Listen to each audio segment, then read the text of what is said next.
A very good evening to you, and thank you so much for joining us on this edition of Spectrum. We are live on Radio 1 FM 90, broadcasting from the Central Building here in the heart of our city, Kampala, live on our website, www.radio1fm90.com. You click on the icon with the word Listen Live. Now, Radio 1 is also live on different radio listening apps, which you can obtain from the App Store of your smartphone. You look for any, download, and as long as you have an internet connection, you should be able to listen to us from anywhere across this globe.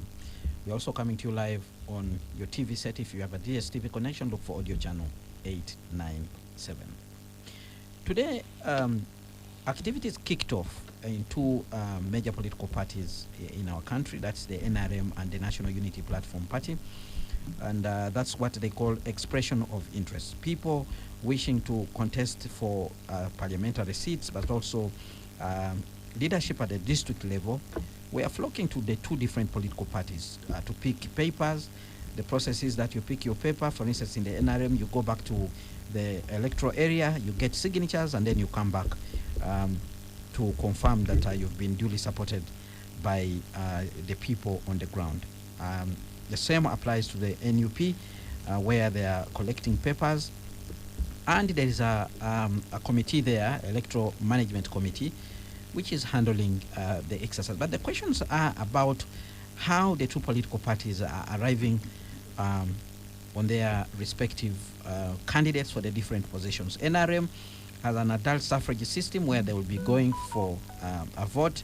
NUP seems to have another completely different system, which includes vetting the candidates that are the people, aspirants who are looking for tickets to vie for the different positions. So I have two people who are contesting, who are aspiring to hold tickets of the political parties here in the studio to share with us what they think about this process. At the end of the day, we should be able to understand what exactly is going on internally in these two political parties as they choose their flag bearers. Mr. Jude Mbabali, he's a lawyer and aspirant in Kimanya Kabonera constituency. He comes from the NUP party. He's a former Masaka district chairperson. Good evening, Jude, and thank you so much for joining us on this edition of Spectrum. Yes, good evening, Mr. Rukwago, and good evening, my colleague from NRM, and good evening, listeners. The other colleague from the NRM is Mr. Isaac Kayonde. He's an economist aspiring for the Gomba West parliamentary seat, and he comes from that party, the NRM. Good evening, sir. Good evening, viewers. Good evening, listeners, and nice to be on the show with a renowned politician, Mr. Jude Babali. And Kenneth. Thank you for the invite. All right, it's a pleasure having you. And I want to begin with you, Mr. Kayonde, very quickly, if you can break down for us, for people to understand what exactly has been happening at your party secretariat today. You can also tell us whether you have actually picked the forms to express your interest. I haven't. What's happening at Chadondo is really another process within our election roadmap. People are now expressing interest in different positions, especially the special interest groups and the member of parliament seats, as well as other party positions for SEC, the regional SEC representatives. So it's quite elaborate, and the activities, as you can see, at the party headquarters are in high gear. People are merrymaking, others are, trying to be very inquisitive. It has been a very exciting day for me, seeing some of the people who are picking up the forms, and I think this is the not the final stage, but probably about the third last stage. We have come from since February last year. We did a new party registration of new party members, updating our voter register. This time NRM is taking a position where only registered NRM party members will vote. Previously, we have had loopholes where other people have interfered in our elections and messed them up. But that process has been smoothened, and thanks, I think, to the new General Secretary. Mr. Tudong. He has done a commendable job in building that voter register, which has been a headache, from the Amama days. And this is now, we are done with the grassroots elections. We came from the LC1 flag bearers to the parish level representatives to the district.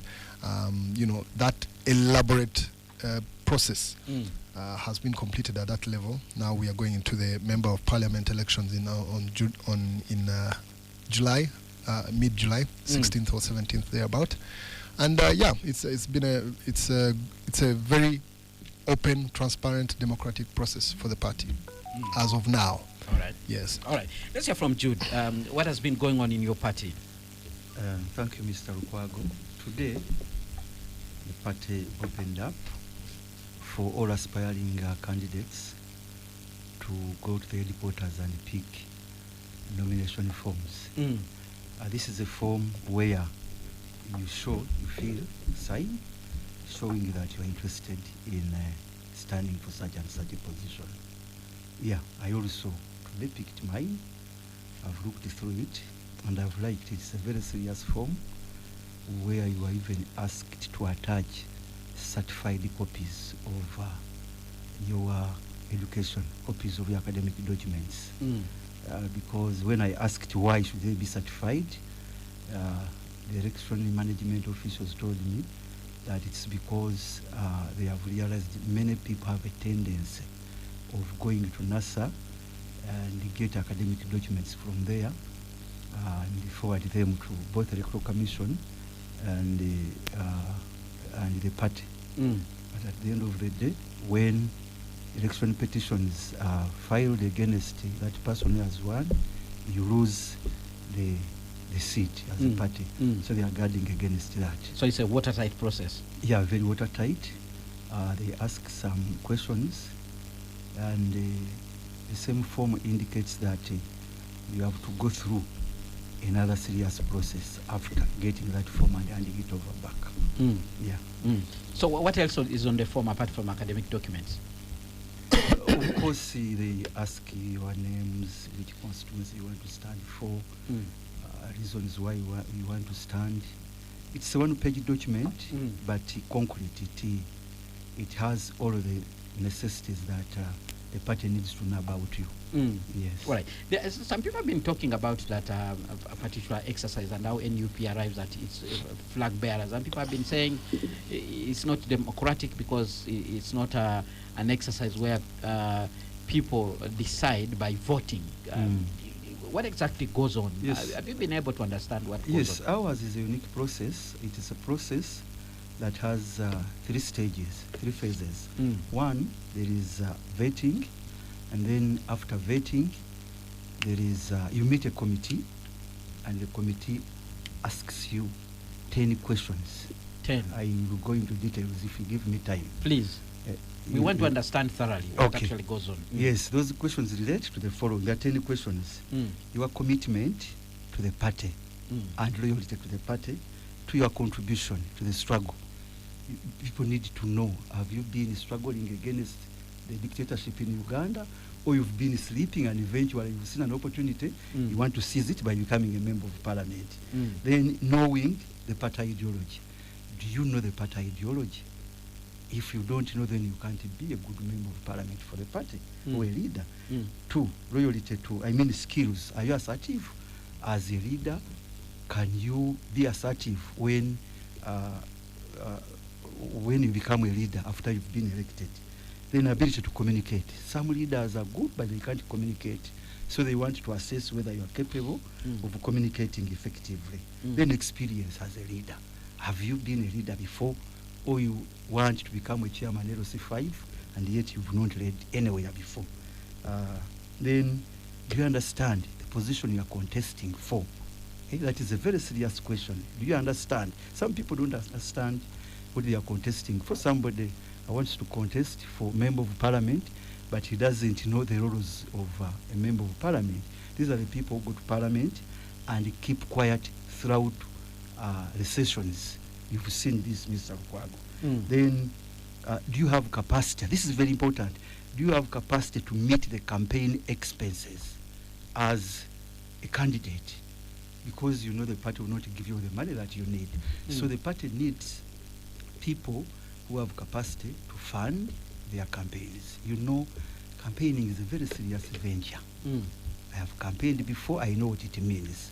Sometimes you find that you don't have money and you're in the middle of the campaigns and you need to travel, you need to go and pass on the party message and your message. You need to present yourself to the people, but you don't have the resources. So that is the very last question that they ask you and you have to answer. Right. Then the second phase involves going to the ground.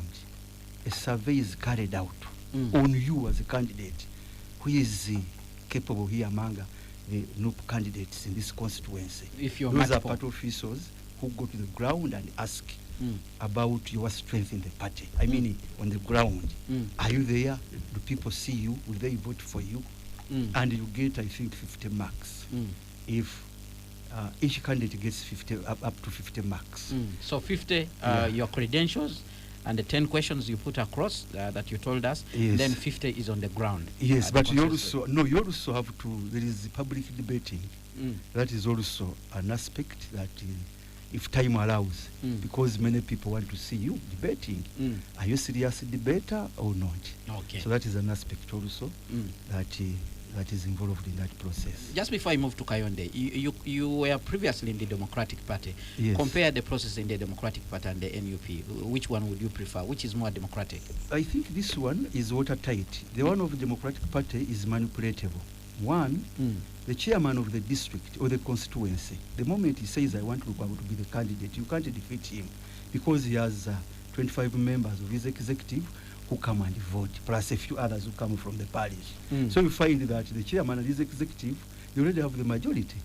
And at the end of the day, the chairman decides for the party on who should become the candidate for DP. All right, very quickly, Mr. Kayonde, would you like to, your quick response about this My quick response. NUP? You know, I'll also give an opportunity to Mr. Mbabali to unfortunately, speak about the NRM one. Yes, unfortunately, I haven't yet picked my phones, so I may not have the exact details. But at least for us, it's a mass party, and our processes are rather more public and clear. You actually vote. Yes, ours, it's really public, mass. You either win or you lose. If you lose, now the biggest challenge, the biggest thing that has been on our table was trying to reduce the number of independents who come out of our election process. So there's a level, there's a commitment letter. I think they are signing. Which has been introduced. Which has been introduced. But listening to let's talk about that commitment letter. Yes. That letter says that once you take part in the NRM primaries, yes, and you lose, yes, you should. You cannot. No, you cannot. You should. You cease being a member. You cease being a member of the party. Yes. In my case, really, it might have an effect, but generally I think it won't have much effect. Its effect will be in how the NRM handles the process. If the process is flawed, then you will still have people saying, look, you can throw me out of the party and I'll still go ahead and contest and see, because we have seen it in Kisoro. The last one was Kisoro, where the independent NRM person won. And in as much as that rule was introduced a lot earlier, there is nothing you can do but sign the MOU with that independent person. So there's always a thing is whether they will be strict to the extent that they will fire these people out of the party. But I mean, at the end of the day, we wait to test it at the poll this coming year. I've listened to Mr. Jude here telling us about the process in NUP, and he talked about party expenses. That there's a question which is anything in NUP that you'd want to see in NRM. No. Okay. One of the things that I was party expenses. He said they ask you a question whether you can afford to finance your campaign. And I realized that, look, 3/4 of the people in NUP hardly could afford a complete campaign in the last elections, and they came through. Now, if you introduce party expenses, I mean, if you're supposed to prove whether you can finance a campaign, then you lose a bit of the people who vote you for their conviction and ideology. So it has now become a party for the rich. Clearly, the poor may not be able to stand. Lastly, party ideology. I am yet to understand the ideology of NUP, which excludes the fact that theirs is one and one thing only. And Bobby Wine has been very clear on several occasions where he comes and says that, look, the problem of Uganda is Museveni from head to toe, everything. It's only Museveni. So if that's party ideology, I mean, you wouldn't have had. They have clearly, their processes has been flawed. They have had the largest breakaway, the most recent breakaway of party members. And, they have lost some MPs, quite a number, 10 or 12, I don't know, I'm not sure. It's roughly that number. So when you look at it, I think they should stick to their party ideology, which is Museveni. I'll ask you, Jude, to explain more. But you talked about NUP becoming a part of the rich. Now, let's reference the amounts of money NRM is actually charging the people who are contesting. Yes. And you yourself who is contesting for the position of MP, you are required to pay 3 million, not so? Yes. Now, let me begin from the NRM structure positions. If you want to be a member of Executive League, you have to pay 500,000. National League chairperson, 1 million. National Vice chairperson, Central Eastern, Northeastern, where you have to pay 5 million. Second National Vice chairperson, female, 10 million. First National Vice chairman, 10 million. NRM chairman, 20 million. And if we go to the flag bearer position, you want to be a sub-county or municipal division chairperson, you pay 200,000. Municipal City Division Councillor, 100,000. Municipal Mayor, 750. City Division Mayor, 1 million. LOC 5 Councillor, 200,000. LOC 5 Chairperson, 1 million. Lord Councillor, 1 million. City Councillor, 500,000. Lord Mayor, 1.5 million. Member of Parliament, 3 million. Presidential candidate, 20 million shillings. Yes. You guys are rich. Now, you look at it that way. You are the party of the bourgeois, the now, rich people. Ask, how much is the NUP MP paying? Aspirant. Aspirant. For us, we don't pay money. How much do you pay nomination? Nomination, you don't pay. You don't pay anything to the electoral management committee? No. Okay. It's free of charge. Thank Free you. of charge. Thank you. Clearly, theirs is not a mass party. Ours is. Let me explain. Tongue twisting. No. No, I said. They have a question on expenses. That's where the problem is.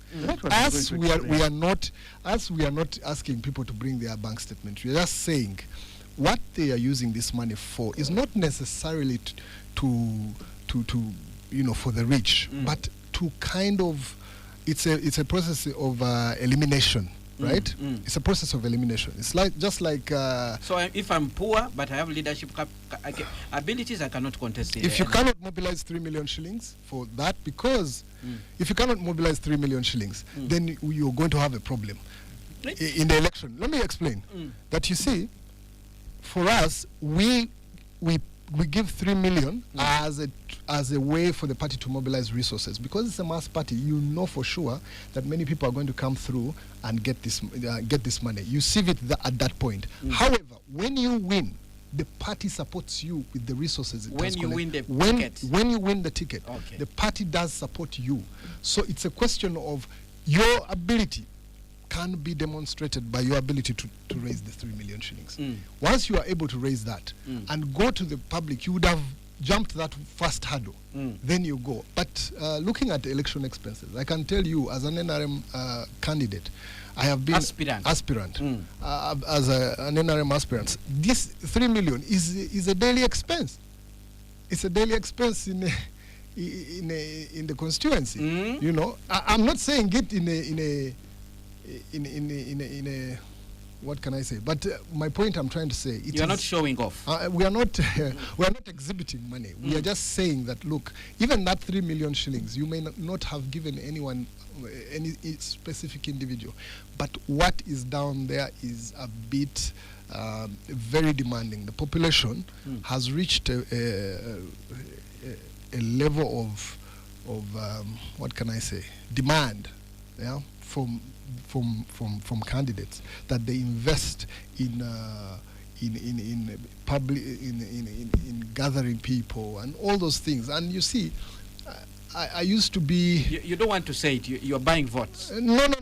I mean, it's not buying votes. When they ask you for questions and whether you can finance a campaign, they know that financing a campaign entails things like gathering people, transporting people, public address systems, and all those things that go alongside a campaign. So it's a bit of a. It is expensive, but for us as a Bas Party, we can afford it because the party does support its candidates. Where it gets the money? No, like I said, let me give you an example. You pull the money, like you say. No. The nomination process. From the nomination process, and I'll tell you, Tango Doi, of course, will give you the figures. But let me assume. Let me give you for our constituency. If everybody who has shown interest at this point pays the 3 million shillings. Let's say you're 7 candidates. We are about 7 candidates, and that's 21 million. You know, the party gives you 30 million. Right at the end of your when you're the flag bearer. When you're the flag bearer, okay. You can see that they have the ability to get. Mr. Jude Mabali, would you like to respond to some of the issues Mr. Kayonde has put across? One of the things he raises is the ideology. What's the ideology of NUP? He says he has never understood. He suggests that your ideology is Museveni. Yes. Okay. I shouldn't begin with that one. What does NUP stand for? I want to begin with because he has misinterpreted my message. When I said the 10th question is, they ask is, where are you going to get the funds for the campaigns? For him, he has misinterpreted it to mean that you need to show that you have a lot of money. Probably you come with it and show the electoral management committee that he has the money. No, I was using your words. I was using your words. He had said you must demonstrate your ability to. Exactly. You see, a good leader must mobilize. Absolutely. Yeah. So when they ask you, where are you going to get the money? So the question is about your ability to raise, to mobilize and campaign get funds. Exactly. Okay. So hope now you have understood. I have understood. Now, party ideology. He says it seems, according to him, the party ideology of NUP is Museveni because His Excellency Bobi Wine talks a lot about Museveni. No, but he has been explicit to say Uganda's problem in its entirety is Museveni and his family. And these are not my words, those are his words. I think you need to understand the message that Mr. Kyagulanyi is trying to deliver to the masses. He's telling the masses that you people currently we have a big problem, and that problem is dictatorship in Uganda, is bad leadership in Uganda, and the person who is responsible for it is President Museveni. That is his message. And he clearly says if we don't get rid of President Museveni, the future of Uganda is doomed. Democracy is doomed. Good governance is doomed. That's what he's telling people. And I agree with him entirely. Is that the ideology? What's your ideology? What do you stand for? As you know, we want a free and democratic Uganda. We want a Uganda where people can participate freely in the democratic and economic processes of Uganda. That's what we are for in a nutshell. And it's one of the reasons why we have a training institution. You are aware that we have a school. It was launched. The President Kyagulanyi launched it recently. The intention is to teach Uganda the ideology and to tell them that our problem as Ugandans is President Museveni. And I think so far so good. Many Ugandans, especially the younger people, now know that President Museveni is the problem of Uganda, and once we don't get rid of him, we are going to suffer in many ways as a country. All right. And as a generation. I just have an update here from the NRM, the returns as of Monday today, the number of people who have actually picked expression of interest. Yes. For constituency MPs, they have 427 persons who have actually picked papers to express their interest. Woman MP, 210. LOC 5 chairperson, 144. And they have a subtotal there of 781. And then they add on special interest groups, workers, people with disabilities, older persons, youth. The total comes to 14. And then the grand total, the total number of people who have picked documents for expression of interest as of today is 795 persons. There goes my answer for you. Mm. The masked party has the ability to get as many people involved in the process than any other. Nope. Can you match this?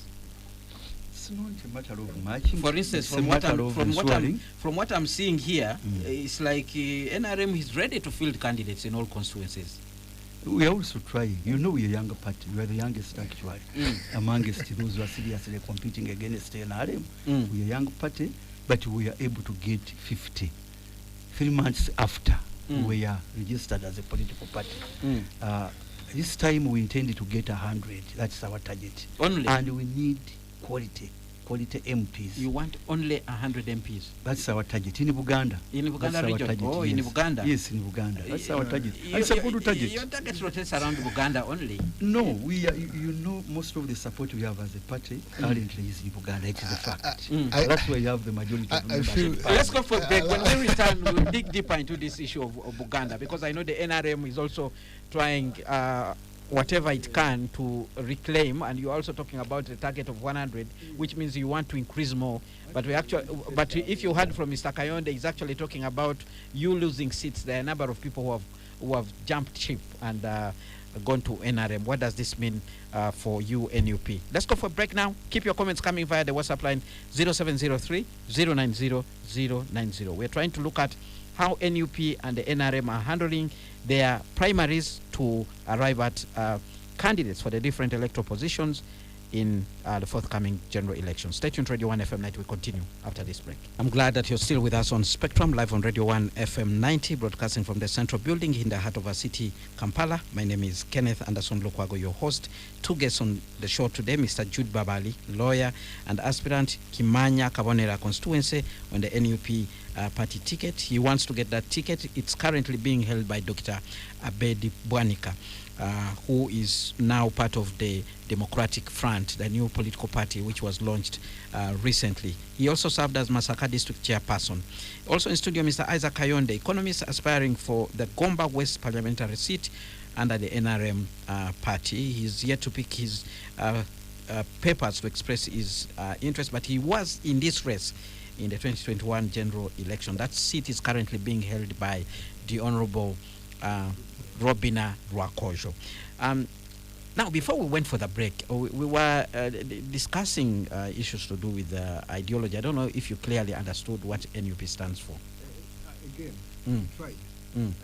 What do you mean he tried? He comes from the party and he told you. The same thing. That all the president is trying, their principle is trying to tell the masses that all issues, all bad governance and everything that he talks about is an issue. And for me, that is where I think everything shouldn't start and end with the ideologies we are talking about. And I can elaborate in our states, which are clearly stated. Everyone reads them occasionally. Whether they understand them or not, they are clear. You know what we stand for. We stand for the democracy. We stand for socio-economic transformation. We stand for Pan-Africanism. We stand for, what's the fourth? Please help me here. Patriotism. Patriotism, right?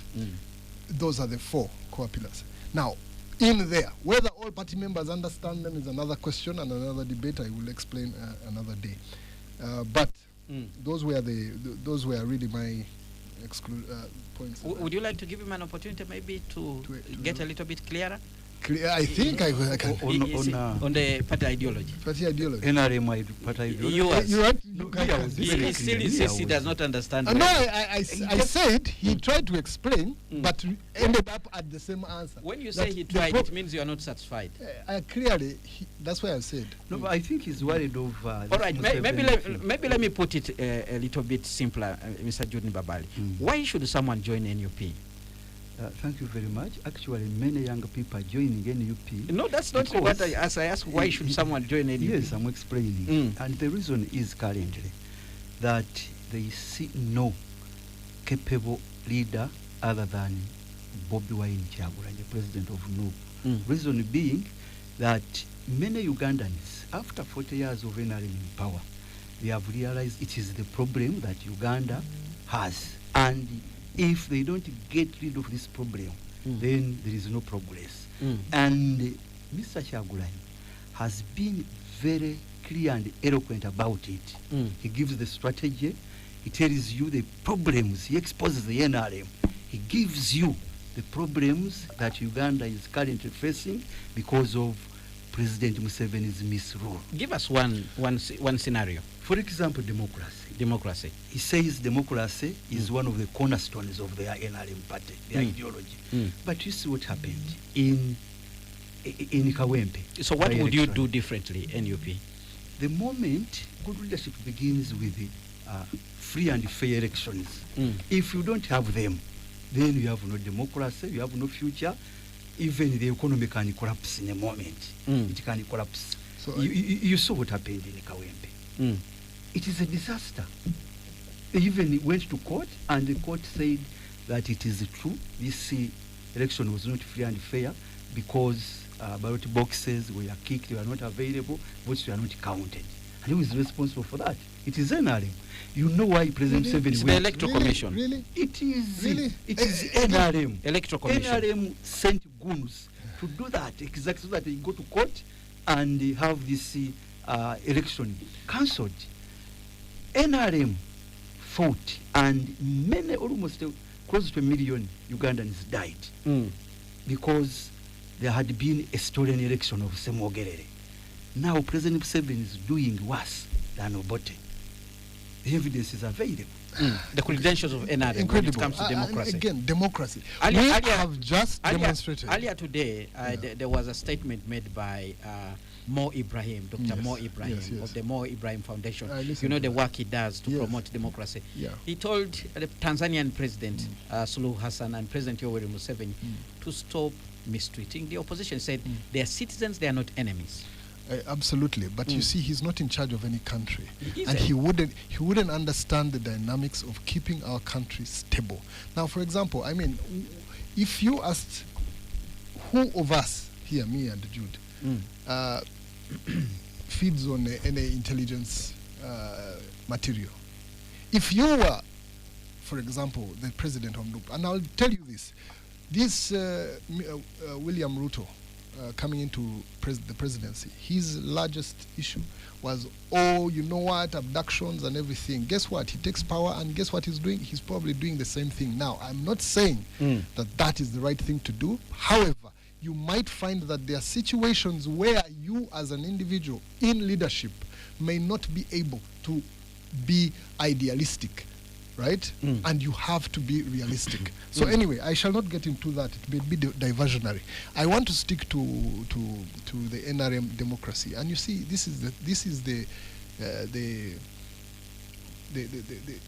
the new people are being very, very disingenuous to themselves, especially when they come to talk about some of these things. We have demonstrated what democracy is through our election process.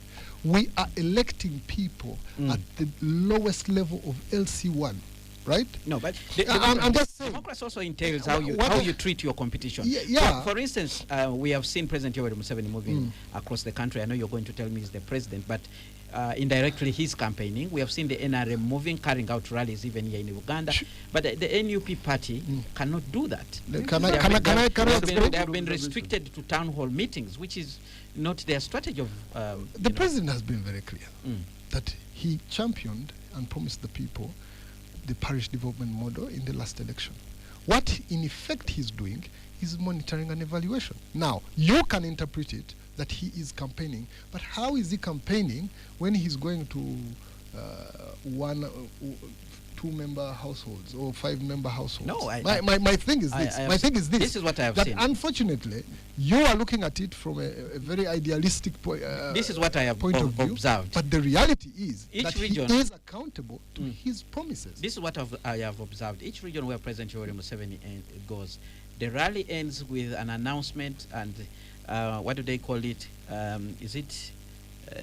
There's a way they call it, a sort of approval that he is the NRM candidate. Okay, for 2026. okay, fine. Then are you saying? Let me ask you a question. Campaigning. So endorsing. Endorsing. Okay, let's assume that he's campaigning. Can you then absolutely say that Bobby Wine going around on radio stations and doing town hall meetings, he's not campaigning? It is. Thank you.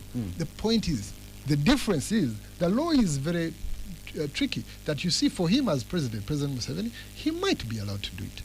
Maybe the law is not allowing Bobby Wine as it is right now. Is that democracy? Yes, Which unfortunately. Let me quote the law. Which law? Let's hear from Judy Mbabak. Thank you very much. I want my colleague to tell me which law government or police is using to curtail Bobby Wine Kyagulanyi from campaigning worldwide. The public order management. What does it say? What does it say? Yes. That you seek permission to do the rallies? It doesn't. Now, it says you notify police. That's yes, what it says. But But police notify the curtails police? because the President Museveni tells it that you policemen, once that man holds the rally, I will remove you from that position. I will arrest you. That's what he does. Two, my friend says that President Museveni goes to monitor parish development model. It's an economic program for NRM. Promised in the last election. Yes, but when he goes, he mobilizes people in that regional district, and thousands come. And you know the message he passes on? He tells them, I am the only person capable of ruling this country. Those Kyagulanyis, we shall arrest them. They can't manage. They are weak. So he campaigns. He campaigns. Give us an example. Where did he say that? Where has he said? Even in Eastern Uganda. Did You can he- look at his message He again. has not explicitly You can said listen to ask his people message. to That's go what and he vote- does. vote That's for what he him. does. He has championed and accounted to the people the existence of NRM for 40 years. And that is a given. That is something that he has to do. That when he goes to a place and is talking about parish development model and how many people have come out of poverty since he came and how many people are living, the life expectancy, those are things that he has to express because he's accounting to the people who voted for him. But that said, we can go on and on about this party ideology, right? But I was saying there is no party to date that has an elaborate and wide party structure like NRM. For example, we are now doing the special interest groups. We are the only party today that is taking in, that is officially carrying out party primaries for special interest groups. These special interest groups are varied from the people with disabilities, workers, and all those others, women, the elderly, and all those. If I asked you today, at least I can name for you, Ofono Opondo is vying for the elderly. Who is the elderly, party representative for NUP? You may not even know. Maybe their process is not that elaborate. So, look, we have, NRM has demonstrated their ideology by choosing. If I don't know how you can come and, as NUP say, we are very, very democratic, but the people who are going to choose you are 5 members in a boardroom, right? I feel like that is where the difference is. What you should mean, what you say at the end of the day. These people who call President Museveni a dictatorship are the same people who understand that, look, the same president signs off a law to ensure that the state provides them with resources to carry out their activities. But you will never hear them acknowledge that there's no dictator in the world who finances his opposition, right? Is it Museveni who finances, or it's the taxpayers? No, that's why I'm saying he signed it into law. You get it? Could have that is rejected it. yes, he enacted it. So that responsibility, he could have chosen no, right? The taxpayers could have said yes, and he would have said no, and then it would have been a back and forth. What I'm saying, it's not his money. It is the good gesture, or the... And from what we have seen recently, they want actually to take it away from NUP because of the law which was recently passed in Parliament. Was it passed? It was. Yes. Yeah. He's yet to sign it into law. He has not yet signed it. But it came about not because of NUP per se. You get? It is that desire to have a peaceful coexistence, that even when you disagree with me, at least come to the table. At least come and face me in the eyes and tell me you disagree with me. But if you are saying you don't want to talk to me, then how am I supposed to know that you mean this country well? All So, right. Jude, you want to respond? Yes, Very yes, quickly? yes, yes. I want to undo summarize done by my colleague. One, he says President Museveni was willing to fund political parties, and that's why he enacted a law that under which parties are funded. That is not true. President Museveni was forced by donors to enact that law. It was after Dr. Semogere put pressure on government through publications, through seminars, explaining why the democracy of Uganda under President Museveni cannot work, and even published a book. I was one of the researchers of that book, and it was launched and distributed to donors. Then donors went to President Museveni and told him, if you don't fund parties, we are not going to give you aid. That's how he ended up signing it. But you can see the spirit. Now, he wants to withdraw the money by again amending the same law that is so good. Because NUP is able to do whatever it's doing because it is funded as a result of the number of MPs it has in Parliament. Now, they have realized that this money, these younger men and women are using it effectively to mobilize Ugandans so that Ugandans can have peaceful elections. They can understand the democratic processes of Uganda. And President Museveni is worried of that. This is why now he has amended it. All right. We have feedback coming in from the listeners. Would you like very quickly? No, very in a few quickly. seconds? First of all, I mean, it's plain, simple, written English. The law, as amended, was simple. It simply said, you don't benefit from taxpayers' money if you are not willing to sit on the table to discuss the nation building. Right? And that is the thing. NUP has boycotted. First, let me explain. Is it okay to boycott in politics? It is okay to boycott, but there should be, then you should, like... In principle. In principle, yes, it's free to boycott, but then you should be ready for the result that you want, the repercussions of it. What I'm thinking, if you think I'm doing a wrong thing, you go and decampaign me at the next election. No. And say this person... Unfortunately, legislation allows that, you can legislate over so many issues in the House. I'll give you an example. I mean, they chose when enacting, passing that law, the NUP chose to walk out, right?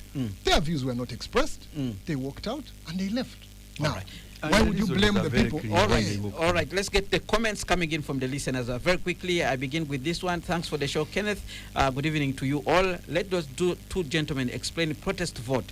Our NUP leaders down here can't help us. Kindly, we need to understand the definition. That is Eriku Patrick listening in from Nansana.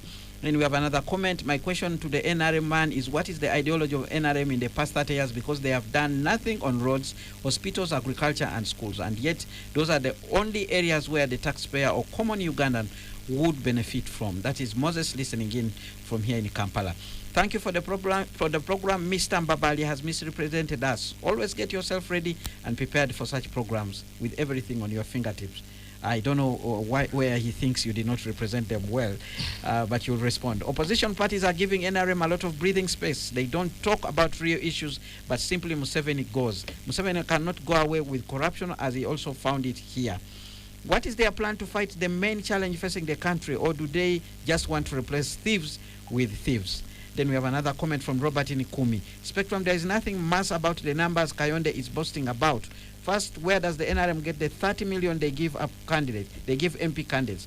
What do they sell? The other is people are positioning themselves to be LRDCs, assistant LRDCs, presidential advisors, and other parasitic positions. NRM gives its political failures. They are not a party, but a state. How do you expect NUP to compete with that? Then we have another comment. Whereas NRM is able to fill candidates in 100% constituencies, including UPDF, is not ground for underrating NUP and other opposition parties for their dismal endorsements, given the level of political witch hunt subjected to them by the NRM and the state. If the ground was to be leveled, despite NUP being comprised of people of young age, they would be flying at cloud 9. Then we have another comment here. We shall never see the Uganda we want until we develop a central nervous system that enables us to feel each other's pain with the rotten system of government who are looting their own country. I feel sorry for those looters. Well, those comments from our listeners there. Very quickly, if you can respond to them.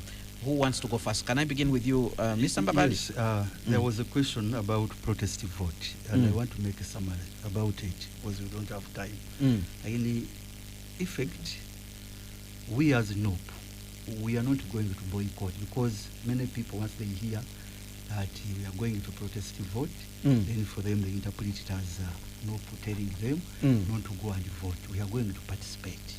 But our point is mobilize you, the supporters of NUP, mobilize as much as possible so that voters turn up to vote. And once they turn up to vote, protect that vote because NRM always rigs the votes and they end up declaring candidates that have not won. So protect that vote. That's what the protest vote is about. Yes, and if the vote is stolen, then do what is necessary to ensure that the vote is restored. In the brief, that's what protest vote means. Yeah. May I add something? Would you like to respond to some of the other issues that came to you directly? No, somebody talked of misrepresentation, but he didn't give details. They are not satisfied maybe with the way you articulated the issues on your political party. Which issues? About the ideology? I think I had only one question there, saying what has NRM done in the past 30 years? And then I said I didn't know the age of Moses, but probably he must be a very young man, probably born in 2000 or so. Because honestly, us who know what the value of soda was in the 90s, how we treated even the most basic of commodities, we know, we have been there. So anybody who is old enough, above 30 years for sure, knows where we've come from. There are two things I wanted to address. That NUP, for example, is calling this a protest vote. I must commend them. They are good at sloganeering and being creative. Honestly, if a party doesn't believe in a system, there's nothing like a protest vote because they are going to participate, they are going to be in it. If you feel like the process is so bad, so rigged, so terrible, why don't you do what other opposition parties do elsewhere? Boycott the election. That is a thing that is purely based on principle. Why I believe that they are calling this a protest vote is they want to participate and continue thriving on the state apparatus that gives them their status or finances in whatever form to be able to just be participatory and not necessarily cause change. So that is my opinion, right? Because if you knew for sure that this election, and I'll quote Bobby Wine in 2000, I think he said that don't tell us elections do not work after you have contested 5 times. This was in Makerere. He said this. So he also believes that he can get change through an election. And the Secretary General is also quoted in one of the dailies in an interview where he actually says that you have no right to complain about the elections if you don't participate. That is them. So that for me is they are trying to be clever. All right.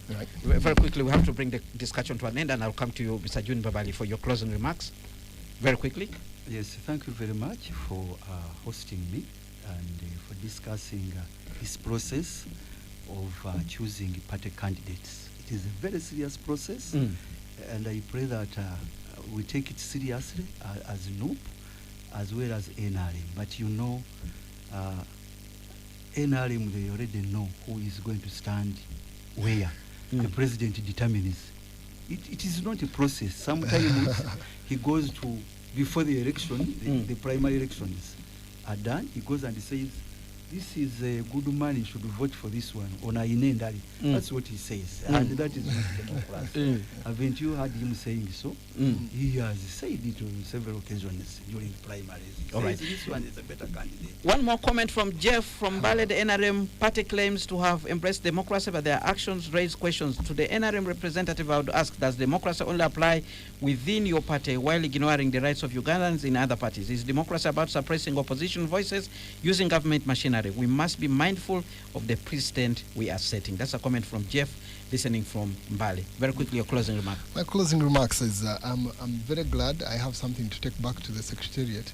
I have had a secret. I don't think Mr. Jude Mbabali gave it away willingly, but he did when he said that NUP's target is 100 MPs in Buganda. That for me was very fundamental in the ideology and thinking of NUP. That their target, their belief system, is that they will be able to get 100 MPs out of in Buganda specifically, out of 500 and something MPs that are coming. That for me was a takeout. Then lastly, for us, This is our target. yes, And it's okay. a good target. It's I believe. He says I am not, region. yes, Yes, I'm not saying country. yes, and I'm not saying exactly. I'm not. It's their target. It's a good target for you All right. guys. Yes, but lastly, I think for us now we have focused on cohesion, party cohesion above process. All right. Yeah. With that, we come to the end of Spectrums. Thank you so much, gentlemen, for making time to be here. And thank you very much, dear listeners, for tuning in and contributing through your messages that have helped us to shape the discussion here in studio. Stay tuned to Radio 1 FM 90, because up next we have the news in English with Miss Josephine Tagano. Thereafter, we'll have the Soul Train with BB Jr. as he brings you the great songs and great memories.